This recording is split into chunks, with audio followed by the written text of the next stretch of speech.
என்று நடனம் பிடிக்கும் சிறிய பையன். ஒரு நாள் அவன் தன் அலமாரியில் ஒரு புதிய பிரகாசமான காலணிகளை கண்டுபிடிக்கிறான். இந்த காலணிகள் என்னை மிக சிறந்த நடன பயிற்சி செய்ய வைக்கும் என்று நினைத்து அவன் அதை அணிகிறான். ஆனால் அந்த காலணிகள் தானாகவே நடனமாடத் தொடங்குகின்றன. அவைகள் சுற்றி சுழன்றன மற்றும் தானாகவே மூன்வாக் கூட செய்து கொண்டிருக்கின்றன. டாமி அவைகளை நிறுத்த முயற்சிக்கின்றான். ஆனால் அவைகள் தொடர்ந்து நடனமாடுகின்றன. அவன் காலணிகளை நோக்கி, ஏய், நாதான் இங்கு நடன பயிற்சி செய்யும் ஒரே ஆள், நீங்களே தானாக ஆட முடியாது என்று சொல்கின்றான். ஆனால் காலணிகள் அவன் கூறியது கேட்கவில்லை. அவைகள் இன்னும் விரைவாக நடனமாடத் தொடங்குகின்றன.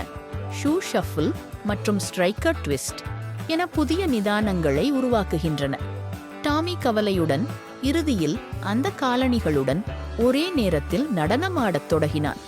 இறுதியில் அவன் டாமி ட்விஸ்ட் நடனத்தை ஆடினான். காலணிகள் உடனே நின்று அவனை தலை வணங்கி மரியாதை செய்தது. டாமி கேமராவை நோக்கி, நாம் நல்ல நண்பர்கள்தான் என்று சொல்லிக்கொண்டு சிரிக்கின்றான். இதுபோன்ற கதைகளுக்கு எங்கள் சேனலை சப்ஸ்கிரைப் செய்யுங்கள் நண்பர்களே. நன்றி.